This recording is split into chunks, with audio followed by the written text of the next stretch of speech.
So these are the things that I learned today in payroll. First, you have to go to Edit Preferences, and if you want to track time through payroll, you have to turn on this preference, yes, track time through payroll, and go up to General and determine how you want to portion the hour, whether it's a decimal part of an hour or colon in minutes.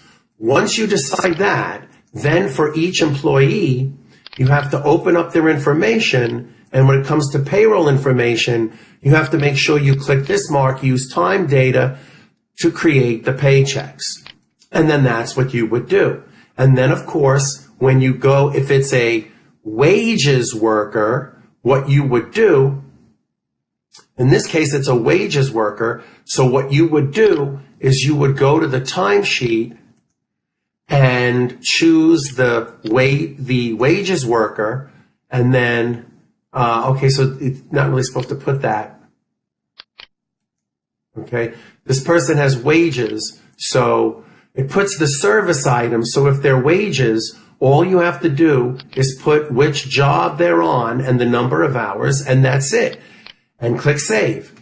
Then, when you go to do the payroll, pay employees, unscheduled payroll, okay, when you go to click here, you go to click the check mark, and then, okay, and then now just click Continue, okay. You have to make sure that the dates of the pay period match the dates on the timesheet. So if I go back to the timesheet and I say, show me the previous timesheet, you say, well, that's Dan Miller. This is his timesheet, December 4th to December 10th. So he's got a timesheet for 2 jobs for December 4th to December 10th of 2023. So that means when you enter the payroll for Dan Miller, the pay dates, when you enter the payroll, you have to put those pay dates. The 10th to the, what was it again? Well, we'll find out. Pay employees, unscheduled payroll. Okay, so that'll be from, this will be the ending time period, and this will be the beginning time period. Got to get it within the range.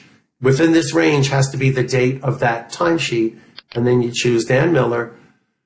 Okay, you update for the pay period, you change the pay period end date to update the hours worked for the pay period, however, loose changes to, okay, yes. So now when you look at his check, you can see that the hours that were put for those particular jobs have already been copied over to the gross pay area of his earnings of that check. Save and close, and then after you click Continue, and after you create the paycheck, the profit and loss by job will reflect the portion of the gross pay that was allocated to that job. Now, if it's a salaried worker, in order to apportion a salaried worker, what you would have to do is create a salary payroll item. A salary payroll item is something you create here, and then you go, now you gotta wait a long time. Oh, Jesus Lord. Okay, no, she said custom setup. So you gotta go list, you gotta go new item, and you gotta go custom, okay? And then this is a salary, okay? Go next.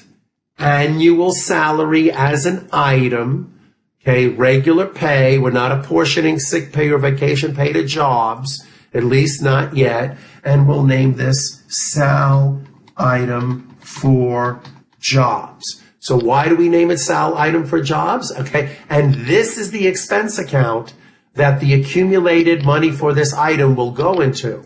And then we click yes. So now when we go to a timesheet, enter time, and then we choose employee Dan the man, okay? Now you can see the payroll item, we choose that particular payroll item on the timesheet, and then when we go to pay them, all the jobs will be in the check detail. Pay employees, unscheduled payroll. If we do it for Dan the man, okay, Dan the man, continue, you can see that what we put for those salary items show up here, and it apportions his salary for the week to the different jobs. And that will show up after you save it. The employee payroll expenses will be apportioned properly on the profit and loss by job